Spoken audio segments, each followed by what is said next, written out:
creen que su existencia comenzó en los cielos antes de la creación del universo y que Dios lo utilizó como, entre comillas, un obrero maestro para crear todo lo demás. Incluso muchos lo identifican y lo comparan hasta el punto de decir que son similares con el arcángel Miguel. Ellos piensan que Jesús es el arcángel Miguel o que son similares en fuerza, en poder y en autoridad. Para ellos Jesús no es Dios y por lo tanto no lo adoran como Dios. Ellos sostienen que Jesús resucitó de los muertos como un ser espiritual, pero no con un cuerpo físico como lo enseña la Biblia. ¿Se recuerda su encuentro con Tomás? ¿Te estás dudando? Mira, mete tus manos aquí, en mis agujeros en mis manos, mete tu mano en mi costado. En Juan capítulo 1, versículo 1, el apóstol Juan le dije, no se da la tarea de negociar o cuestionar si Jesús es Dios. Él afirma diciendo, en el principio era el verbo, refiriéndose a Cristo. Y el verbo era con Dios, y note la última frase, y el verbo era Dios. Era con Dios y era Dios. Y más adelante en el versículo 14, el apóstol Juan dice, y aquel verbo, refiriéndose a Cristo, fue hecho carne. No resucitó únicamente en espíritu, fue hecho carne y habitó entre nosotros y vimos su gloria, gloria como la del unigénito del Padre, lleno de gracia y de verdad. Para los musulmanes, la pregunta de quién es Jesús. Jesús, conocido en árabe como Isa, es uno de los profetas y mensajeros más importantes de Dios, dicen ellos. El Corán, que es un libro sagrado, lo honra profundamente y describe su nacimiento milagroso de una virgen llamada María. Ellos sí creen que Jesús nació de una virgen llamada María, pero rechazan rotundamente que ese ser llamado Jesús fuera el Hijo de Dios. Ellos afirman que no es Dios, sino es un siervo y mensajero, no parte de la Trinidad. La teología islámica sostiene que Jesús no murió en la cruz. El Corán enseña que Dios lo elevó a los cielos y otra persona, dicen ellos, fue crucificada en lugar de él. O sea que Dios se lo llevó al cielo y otra persona fue crucificada en lugar de él. ¿Qué dice la Biblia respecto a esto? Bueno, Colosenses capítulo 1, versículo 15 al 16 dice, Cristo es la imagen visible del Dios invisible. Él ya existía antes de que todas las cosas fueran creadas y es supremo sobre toda la creación, porque por medio de Él Dios creó todo lo que existe en los lugares celestiales en la tierra, hizo las cosas que podemos ver y las que no podemos ver, tales como tronos, reinos, gobernantes y autoridades del mundo invisible. Todo fue creado por Él y para Él. Para el judaísmo tradicional, Jesús, llamado en hebreo Yeshua, no es ni el Hijo de Dios, ni el Mesías, ni mucho menos un Salvador. Históricamente, según los judíos, creen que Jesús fue un rabino judío del siglo I que vivió y murió bajo el dominio romano. Para ellos, el Mesías esperado, escuche bien, era una figura humana descendiente del rey David, y eso lo cumple Jesús. Pero la parte que Jesús no cumple, según ellos, es que para ellos el Mesías tenía que ser descendiente del rey David, pero tenía que haber logrado la paz mundial, reunir a todos los judíos en la tierra de Israel y reconstruir el templo en Jerusalén, cosa que Jesús no hizo. No logró la paz mundial, según ellos, no reunió a todos los judíos en la tierra de Israel y número 3, no pudo reconstruir el templo. Como Jesús no cumplió esos requisitos que les acabo de mencionar, políticos y espirituales, en vida, no es reconocido como Dios, ni mucho menos como el Mesías. Para ellos la idea de que un hombre pueda ser Dios y encarnar en él o ser un intermediario va en contra de los principios fundamentales de su fe. Y en otro caso las opiniones varían desde quienes lo ven como un maestro judío histórico hasta quienes lo consideran como el falso profeta o un hereje que dio origen a la nueva religión llamada, entre comillas, el cristianismo. Mire, Jesús, parado frente a judíos, Él les dice lo siguiente en Juan 8:58. Jesús les dijo, de cierto os digo, antes que Abraham fuese, yo soy. Y al decir esa declaración, Jesús estaba metiendo en serios problemas, porque estaba tocando el orgullo de la nación, el padre Abraham. Así que esta declaración es una declaración una de las declaraciones más poderosas que Jesús pudo expresar, porque cuando él dijo que existía antes del nacimiento de Abraham, estaba proclamando que él era Dios. Yo existía antes de que Abraham existiera. Ahora, no solamente dijo que existía antes de Abraham, lo que provocó la ira de los judíos, sino que también usó el nombre sagrado de Dios, la frase yo soy, el impronunciable. Ahora podemos entender por qué los líderes religiosos reaccionaron como lo hicieron. Ellos trataron de apedrearlo, dice la Biblia, por blasfemia, porque declaraba ser igual a Dios, pero Jesús es Dios. Nota lo que dice Juan 8:59. Dice la Biblia que al escuchar los líderes religiosos lo que había dicho, ellos tomaron piedras para arrojárselas, pero Jesús se escondió y salió del templo y atravesando por en medio de ellos, se fue. El apóstol Pablo dice en 1 Timoteo 2:5 y 6, porque hay un solo Dios y un solo mediador entre Dios y los hombres. Subraya esto, por favor. Jesucristo, hombre, el cual se dio a sí mismo en rescate por todos, de lo cual se dio testimonio a su debido tiempo. Mire, en nuestros días, déjeme darle un ejemplo más. En nuestros días se ha puesto muy de moda algo que se llama la religión o la cienciología. ¿Ha escuchado usted de ella? La cienciología. Que lo que es la cienciología es un sistema de creencias y prácticas religiosas que se ha hecho muy famoso, principalmente porque muchos actores famosos se han vuelto o se han convertido a esta religión. Déjeme darle un nombre si lo quiere anotar. El famoso Tom Cruise es parte de esta religión. Su fundador, L. Ron Hubbard, quiso contestar a la pregunta de quién es Jesús y vea lo que dice él en su respuesta. ¿Quién es Jesús?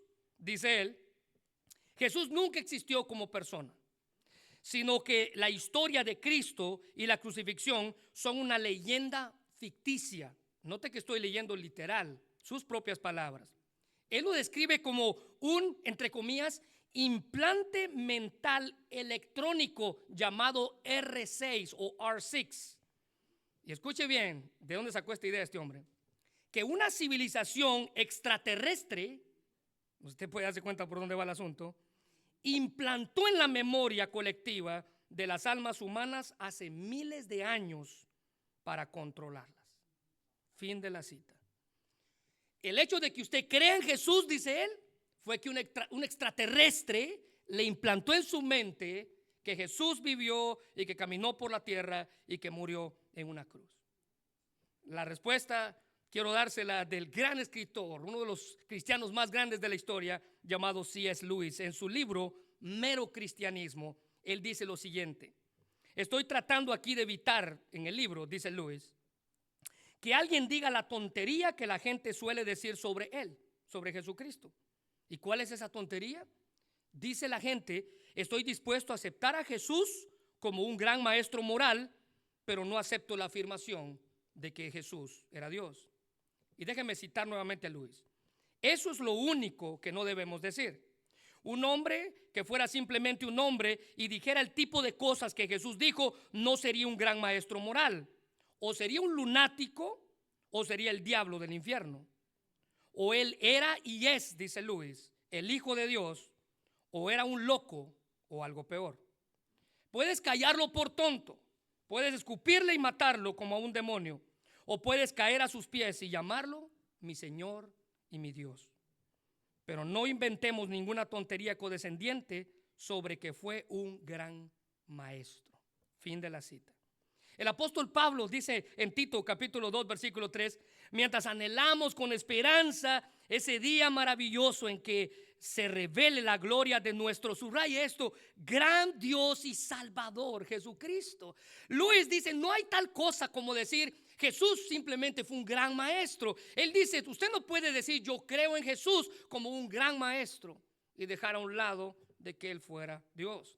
Pero para poder responder a la pregunta de quién es Jesús, necesitamos entender tres afirmaciones que Mateo, el escritor, nos encamina a conocer: que Jesús es el Mesías y el Hijo del Dios viviente, tal y como Pedro lo declaró. En primer lugar, la primera afirmación que necesitamos entender es la pregunta en cuestión. Nota el versículo 13. Jesús le pregunta a sus discípulos: ¿quién dicen los hombres que es el Hijo del Hombre? El Hijo del Hombre era una frase para referirse a él mismo. Y más adelante en el versículo 15, si lo quiere subrayar, ahora Jesús le voltea la pregunta y se la hace a ellos: ¿quién dicen ustedes que soy yo?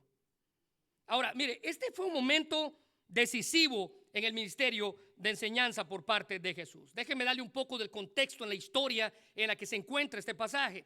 Este básicamente fue el examen final de una sola pregunta para los apóstoles. La pregunta fundamental que todos los seres humanos, le dije, algún día vamos a tener que responder. ¿Quién es Jesús para usted? ¿Quién es Jesús para usted? Ahora, esta es una pregunta a la que nadie puede escapar, y déjeme decirle algo, la que nadie puede evitar. Y aquí llegó el momento en el que los discípulos se enfrentaron a esta pregunta: ¿quién es Jesús? ¿Quién es Jesús? Ya hacía, escuche bien, 2 años y medio Jesús había estado con ellos enseñándoles, afirmándoles, demostrando y construyendo una relación firme con los apóstoles. Él quería afirmar la verdad de quién Él era en sus mentes y en sus corazones. Jesús es el Hijo de Dios viviente. Jesús es el Cristo. Pero el pueblo equivocadamente quería convertirlo en su libertador político. ¿Se recuerda que ya le he dicho eso? Ellos querían hacer de Jesús un rey para que los libertara de la opresión de Roma. Alguien que los libertara de los romanos y de la carga que los romanos estaban poniendo sobre ellos. Pero la pregunta fundamental de quién es Jesús es el tema central de este pasaje. Para este momento, la expectativa que los discípulos tenían de Jesús fuera el Mesías y el Hijo de Dios era grande. Después de conocer a Jesús, Andrés fue a llamar a su hermano Pedro y le contó que había hallado a Jesús. Y vea cómo lo describe en Juan capítulo 1, versículo 41.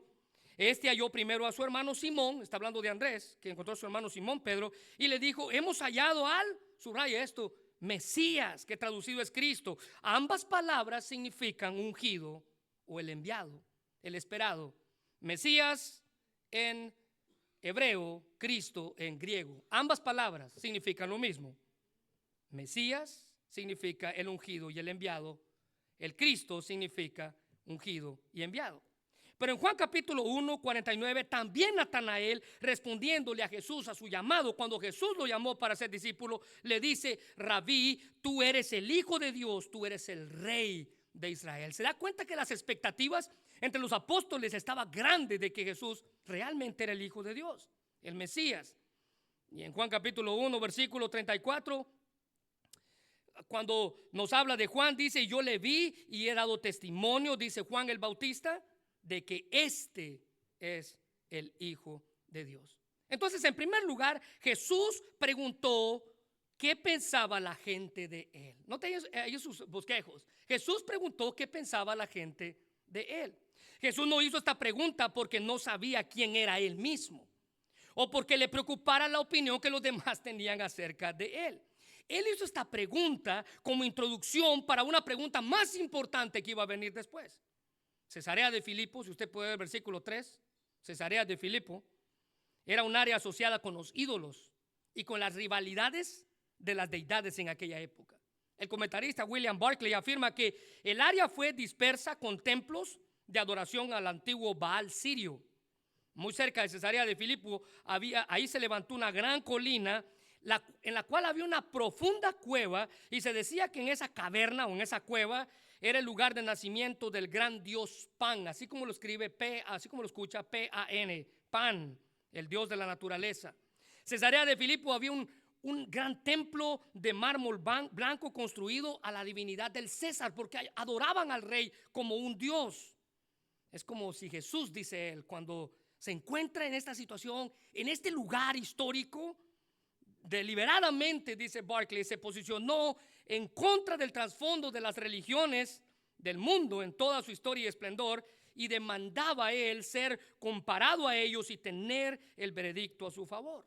Así que los hombres a los que se refirió Jesús eran judíos. ¿Quién dicen los hombres que soy yo? Se estaba refiriendo a quien dice mi pueblo que soy yo, judío, el pueblo escogido de Dios. Y esto no porque les dije Jesús estuviera al pendiente de lo que ellos pensaran de él. Al Señor no le preocupaban ni las opiniones de los incrédulos, ni la de los escribas, ni mucho menos las de los fariseos hipócritas. Muchos de ellos lo habían acusado de toda clase de cosas. Por ejemplo, en Mateo 10:25 lo acusaron de que él era el diablo. Dice Mateo 10:25, lo más que puede hacer el discípulo es ser igual a su maestro y el esclavo igual a su amo. Si la gente dice que yo soy el diablo, imagínense, ellos comparaban a Jesús con el diablo. Entonces, ¿qué dirán de ustedes que son mis discípulos? En Mateo 12:24, ellos acusaron a Jesús de que él podía hacer todas estas señales y milagros y todas estas liberar demonios, sacar demonios de personas, liberar personas. Ellos decían que ellos lo hacían por el poder del mismo demonio. A los fariseos, dice el 12:24, al oírlo decían, este no echa fuera a los demonios, sino por Belcebú, el príncipe de los demonios. Antes habían acusado a Jesús de estar aliado con el príncipe de los demonios. Los fariseos trataban de desacreditarlo, apelando a las emociones del pueblo. Como no creían que él fuera Dios, decían que actuaba de acuerdo a Satanás, y Jesús no le fue difícil demostrar lo absurdo de ese argumento. Pero este era básicamente el concepto que la gente tenía de él. No que Jesús estuviera, vuelvo a repetir por tercera vez, al pendiente de lo que ellos pensaban de él, porque la opinión de ellos no determinaba lo que él era. Pero esto, hermanos, nos muestra a nosotros, nos exhorta a nosotros a que nuestra fe no desfallezca al escuchar lo que la gente piensa acerca de Jesús. Porque la opinión de la gente de afuera o la opinión de algún documental que usted haya visto en la televisión o en el internet no determina lo que usted cree sobre su Señor y sobre su Salvador. Cuando nos enfrentamos ante tal circunstancia, simplemente recuerde lo que Pedro dijo al ver que muchos abandonaban a Jesús. En Juan 6:68 le respondió Simón Pedro, Señor, ¿a quién iremos? Solo tú tienes palabras de vida eterna. Ahora, note en segundo lugar, Jesús preguntó qué pensaban ellos de él. Recuerde que ya Jesús había estado con ellos 2 años y medio.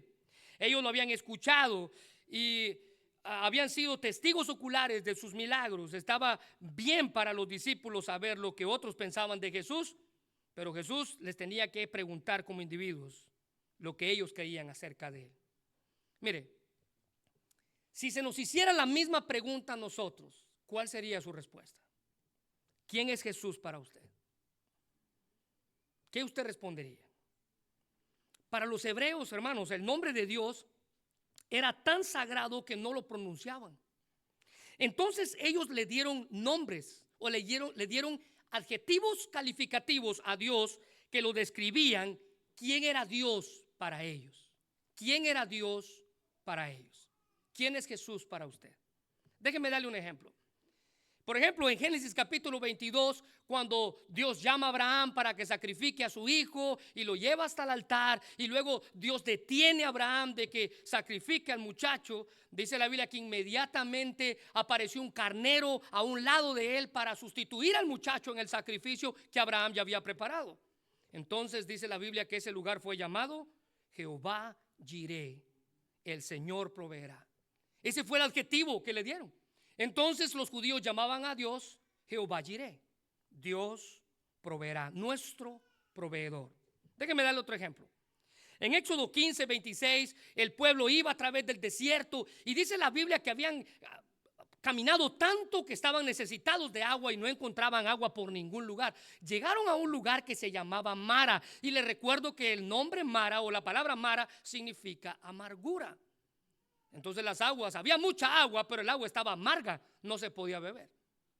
Moisés, dice la Biblia, que ora a Dios. Dios le dice, mira, corta un pedazo de este árbol, échalo al agua. Y dice la Biblia que cuando lo echó, las aguas se endulzaron, listas para poder beber. Entonces Moisés llamó a ese lugar, o llamó a Dios, Jehová Rafa, el Señor que sana.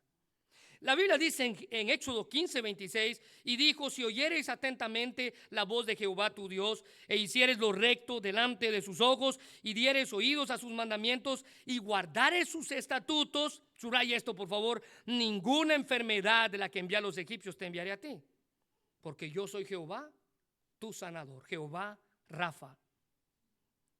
En Éxodo capítulo 17, la Biblia dice que Israel estaba en una gran batalla, el pueblo estaba en una gran batalla contra Amalek.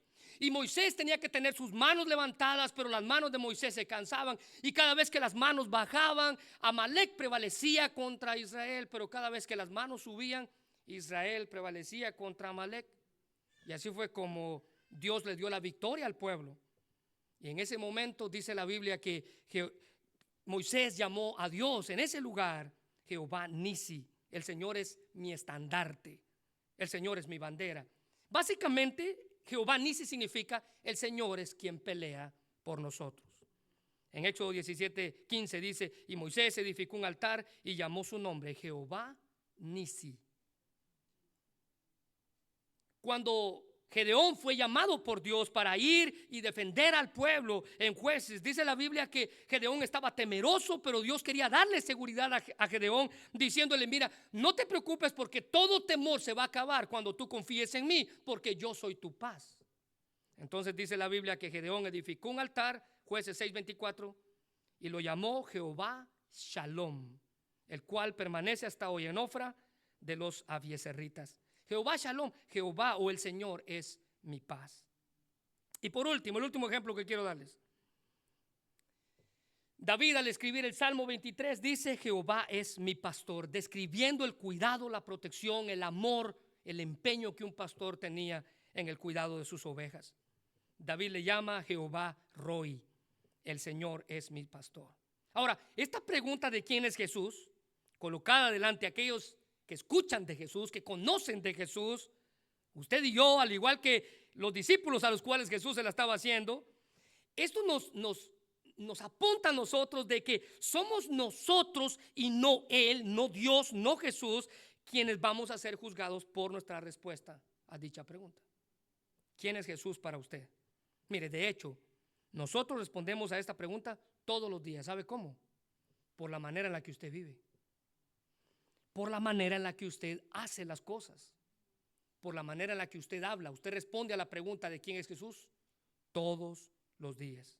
Porque déjeme decirle algo: si realmente creemos que Jesús es quien Él dice que es, eso va a afectar nuestra manera de vivir. Tiene que afectar nuestra manera de hablar. Tiene que afectar nuestra manera de comportarnos. Si realmente creemos que Jesús es quien Él dice que es. Charles Spurgeon decía que nuestro Señor presupone que sus discípulos, usted y yo, no tendrían los mismos pensamientos como los hombres. ¿Se da cuenta? Dos preguntas diferentes. ¿Quiénes dicen aquellos que soy yo? ¿Quién soy yo para ustedes? Ellos, dice Charles Spurgeon, no seguirían al espíritu de la época y no conformarían sus puntos de vista a los de las personas cultas de ese periodo. Ahora, nota en segundo lugar, la segunda afirmación que tenemos que entender para responder a la pregunta de quién es Jesús es la triste confusión.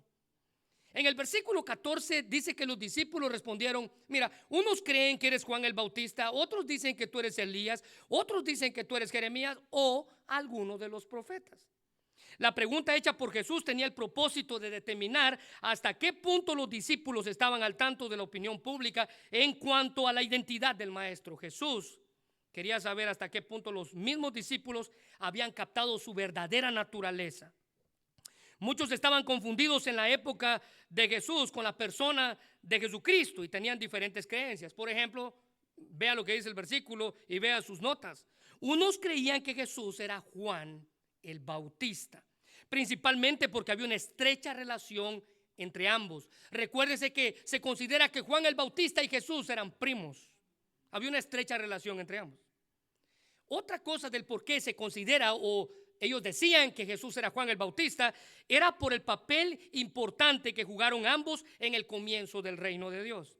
Ellos creían que Juan el Bautista había resucitado en la persona de Jesús por la afirmación hecha por Herodes el tetrarca. En Mateo capítulo 14, versículo 1 y 2, en aquel tiempo Herodes el tetrarca oyó la fama de Jesús y dijo a sus criados: este es Juan el Bautista, porque ha resucitado de los muertos, y por eso actúan en él estos poderes. Algunos judíos creían que Jesús era una reencarnación de Juan el Bautista, que había regresado de la tumba para continuar su ministerio de anunciar al Mesías, porque recuérdense que los judíos no creían que Jesús era el Mesías. Ellos reconocían que el poder milagroso de Jesús era inexplicable desde el punto de vista humano, tanto que lo asociaron con el gran Juan el Bautista. Pero note en segundo lugar, otros creían que Jesús era Elías, quien también había resucitado en la persona de Jesús. La mayoría de judíos consideraban a Elías como el profeta supremo del Antiguo Testamento, a quien el Señor iba a enviar, según la profecía en Malaquías, otra vez a la tierra con un propósito especial. Malaquías 4:5 dice, Dios hablando, y he aquí, yo os envío el profeta Elías. Entonces, cuando aparece Jesús, dicen, este es Elías del cual Malaquías habló. Antes que venga el día de Jehová grande y terrible, Él hará volver el corazón de los padres hacia los hijos y el corazón de los hijos hacia los padres, no sea que yo venga y hiera la tierra con maldición. Tanto Jesús como Elías tenían muchas cosas en común. Eran hombres de oración. La Biblia dice que Jesús era un hombre de oración, así como Elías oró en cada situación en la que se encontraba. Pero hay algo más que los identifica como similares. Fue su época de milagros. Realizaron muchos grandes milagros. Mire, hay 3 grandes épocas de milagros en toda la historia bíblica. Aunque hubieron milagros en otras épocas, ninguna se compara con estas 3. Número 1, la época de Moisés. Las plagas, el mar, el agua, la nube, la columna, todos esos milagros fueron hechos por Moisés con el poder que Dios le dio. En segundo lugar, Elías. La época de Elías, el fuego descendió, los cuervos lo alimentaban. Y en tercer lugar, Jesús. Además de otra comparación que se hace con ellos, Elías y Jesús, es que ambos lucharon poderosamente contra las religiones falsas de sus respectivas épocas. Elías desafió a 450 profetas en el Monte Carmelo. Al decir que Jesús era Elías, la gente estaba diciendo que era tan grande como el mayor de los profetas, porque consideraban a Elías la cima y el príncipe de la línea profética. Hasta el día de hoy, hermanos, los judíos siguen esperando a Elías antes de la venida del Mesías. Hasta el día de hoy, los judíos, en muchas celebraciones judías, como la Pascua, ellos reservan en la mesa una silla vacía. Se sientan todos y siempre hay una silla vacía con la esperanza de que Elías va a regresar un día y sentarse ahí para anunciar la llegada del Mesías. Pero los discípulos dicen que otros creían que Jesús era Jeremías, otros de los profetas más reverenciados en el Antiguo Testamento. Según la tradición judía, se creía que Jeremías sacó del templo el arca del pacto y el altar del incienso y lo escondió en el monte Nebo con el propósito de preservarlos de que fueran profanados y destruidos por los babilonios. Ahora, esto no está en el relato bíblico, esto es tradición judía. Algunos judíos creían que antes de que el Mesías viniera o regresara para establecer su reino, Jeremías tenía que volver a la tierra y restauraría el arca y el altar a sus lugares apropiados en el templo. Algunos judíos probablemente veían en Jesús el lamento y el dolor que Jeremías tenía. Recuérdese que a Jeremías se le conocía como el profeta llorón por su lamento por el pueblo. Él escribió, no sé si usted sabía esto, pero en la Biblia usted tiene un libro que se llama Lamentaciones y fue escrito por el profeta Jeremías. Jesús llora principalmente en 2 ocasiones y es por eso que ellos hacían esta similitud entre Jesús y Jeremías. Jesús lloró principalmente en 2 ocasiones, mostrando su profunda compasión y su humanidad. En primer lugar, lloró cuando Lázaro murió. En Juan capítulo 11, versículo 35, dice la Biblia que al ver que su amigo falleció, Jesús lloró. Y en segundo lugar, Jesús lloró cuando estaba cerca de la ciudad, Lucas 19:41, de Jerusalén, y al ver que la ciudad estaba en contra de Dios e iba en contra de sus enseñanzas, lloró sobre ella diciendo: oh, si tan solo conocieses, a lo menos en este tu día, lo que es para tu paz, mas ahora está encubierto a tus ojos. En 2 ocasiones. Luego los discípulos dicen, otros creían que Jesús era alguno de los profetas, que también había resucitado. En Lucas 9:19 dice, ellos respondieron, unos Juan, note que Lucas es un pasaje paralelo a Mateo, Juan el Bautista, otros Elías y algunos de los profetas de los antiguos, subraya esto, que ha resucitado. El doctor MacArthur dice que en cada caso las personas consideraban a Jesús como el precursor del Mesías, pero no como el Mesías. El doctor MacArthur dice que ellos no podían negar el poder sobrenatural que Jesús tenía, pero no lo aceptarían como Mesías y Salvador. Se acercaron tanto a la verdad, dice él, definitiva de Dios como pudieron, sin reconocerla y aceptarla por completo. ¿Quién es Jesús para usted? Tal vez podemos estar confundidos en muchos temas en la vida, pero la respuesta a esta pregunta determina dónde usted está, y escuche bien esto, dónde usted va a ir a pasar el resto de la eternidad el día que usted muera. ¿Quién es Jesús para usted? Ahora, nota en tercer lugar, la tercera afirmación que necesitamos entender para responder a la pregunta de quién es Jesús es la poderosa declaración hecha por el apóstol Pedro. El versículo 16 dice que respondiendo Simón Pedro dijo: tú eres el Cristo, el Hijo del Dios viviente. Desde la época de Jesús, el mundo ha querido hablar bien de Jesús y reconocerlo como su Señor y como su Salvador. El mundo lo describe como un buen hombre, alguien que hizo el bien, incluso un profeta, pero les cuesta admitir quién realmente es Jesús. Pedro dice: tú eres el Cristo, el Hijo del Dios viviente. La poderosa declaración. En Lucas capítulo 23, versículos 3 y 4 dice: Pilato, al verlo y al estar frente a él, le pregunta: ¿eres tú rey de los judíos? Y Jesús le respondió: tú lo dices. Y vea cuál fue la respuesta de Pilato.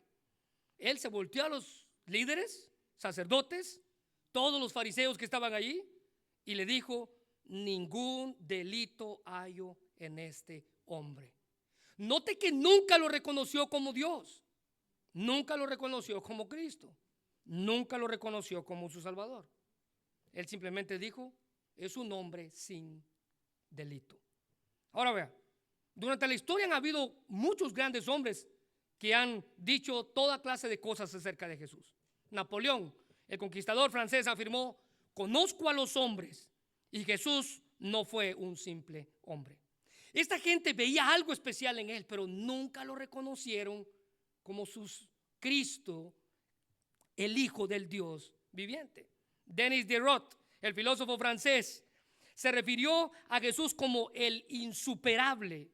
Richard Strauss, el racionalista alemán, lo llamó el más elevado modelo de la religión. John Stuart Mill, el filósofo inglés, se refirió a él como la guía de la humanidad. El ateo francés de apellido Renan lo dijo de él como el más grande de los hijos de los hombres. Y Theodore Parker, el ministro americano, lo llamó un joven con Dios en su corazón. Pero todos esos títulos y descripciones no logran identificar ni responder a la pregunta de quién es Jesús. Él es el Cristo, dice Pedro, el Hijo del Dios viviente. Fue el apóstol Pedro, como el portavoz del grupo, o como lo llamara Crisóstomo, el director del coro apostólico, así lo llamó Crisóstomo. Sin titubear, dice la Biblia, que Pedro declaró a Jesús como el Mesías, el Cristo, el profetizado, el esperado libertador de Israel, el supremo, el ungido, el que vendría, el sumo sacerdote, rey, profeta y salvador.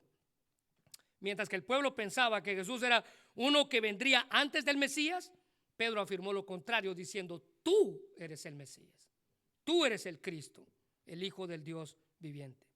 Pero al igual que el resto del pueblo, Pedro también se le había enseñado que el Mesías sería victorioso. Y ahora él está frente a un Mesías que está a punto de ir a la cruz. A Pedro, como al igual que todos los demás judíos, se les había enseñado que el Mesías vendría a reinar sobre su pueblo, estableciendo su reino aquí en la tierra. Y al ver que Jesús se negaba a ser coronado como rey, o incluso en varias ocasiones anunció su muerte en la cruz, tanto Pedro como el resto de los discípulos preguntaron si verdaderamente estaban creyendo lo correcto acerca de él. Ellos estaban perturbados con el hecho de que el Mesías sería ridiculizado, Jesús lo dijo, perseguido, Jesús lo dijo, y posteriormente ejecutado en una cruz romana, Jesús lo dijo. Esto era algo inconcebible para ellos.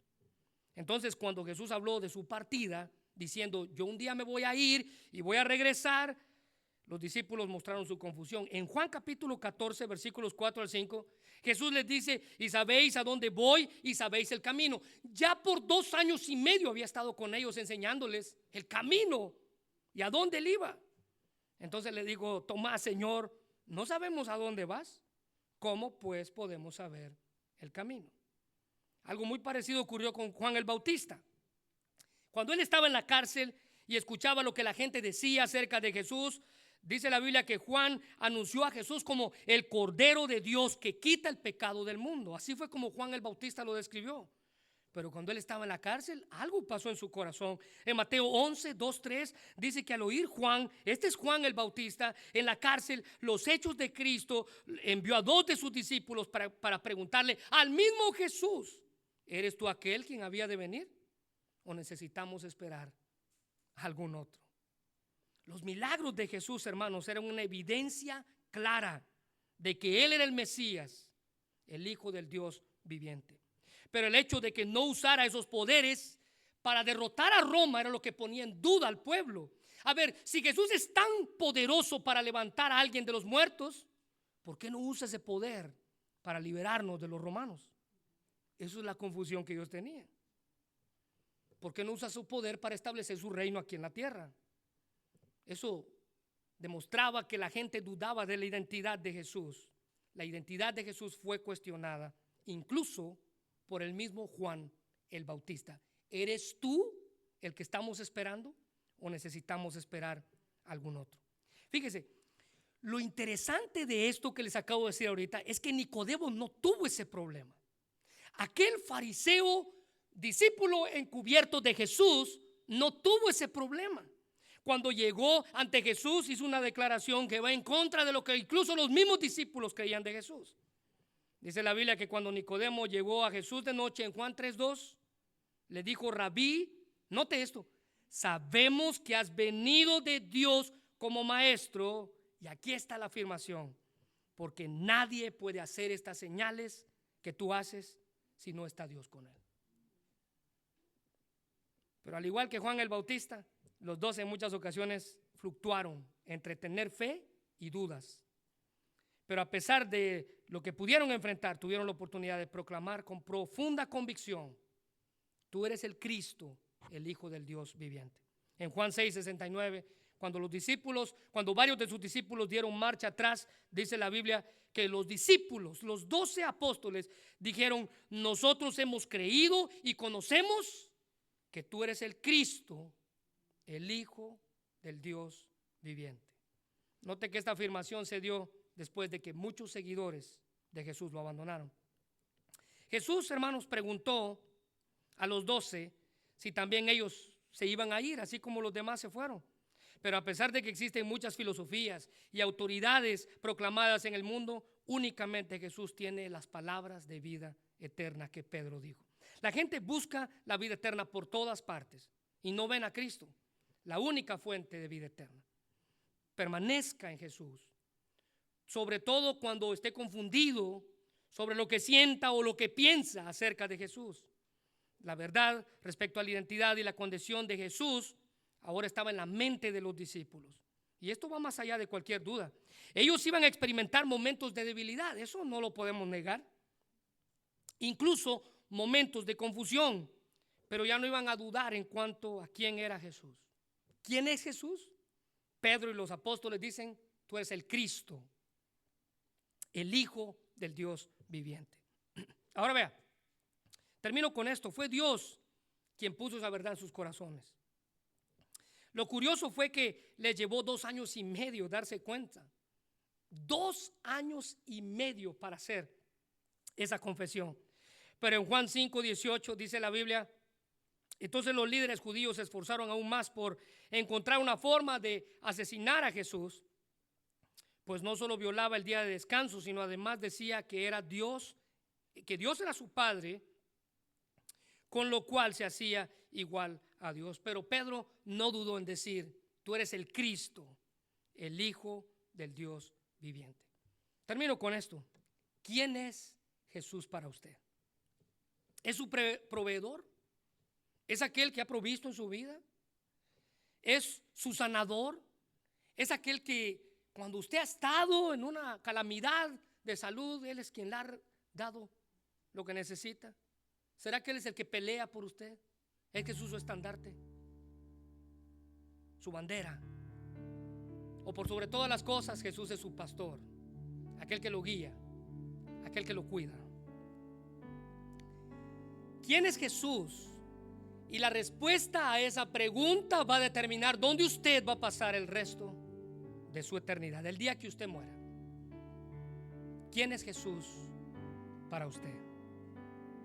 Pedro dijo: tú eres el Cristo, el Hijo del Dios viviente. Vamos a orar. Señor, gracias por tu palabra, mi Dios. Y gracias porque definitivamente en esta hora cada uno de nosotros vamos a respondernos personalmente: ¿quién es Jesús para mí? ¿Quién es Jesús para mí? Señor, gracias por este mensaje. Porque a pesar de la confusión que muchas veces podemos encontrar en nuestra vida, al final la misma declaración es la que nos afirma con nuestra fe, diciendo: tú eres el Cristo, el Hijo del Dios viviente. Hermano, yo le animo a que usted esté firme a responder a la pregunta de quién es Jesús para usted. Porque le recuerdo que esa pregunta, o la manera en la que usted responda a ella, determina dónde usted va a ir a pasar la eternidad el día que usted muera. ¿Ya conoce usted de Cristo? ¿Ya lo ha hecho su Señor y Salvador? ¿Ya lo ha hecho su Señor y Salvador?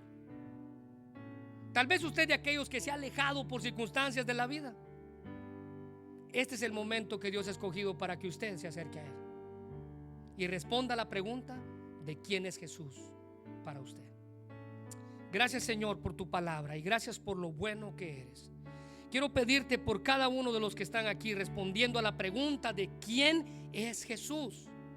Esa pregunta va a determinar no solamente mi estadía aquí, sino dónde voy a ir a pasar el resto de la eternidad el día que yo muera. Señor, ayúdanos con valor y fe y convicción declarar: tú eres el Cristo, el Hijo del Dios viviente. Gracias, Señor, por lo bueno que has sido con nosotros.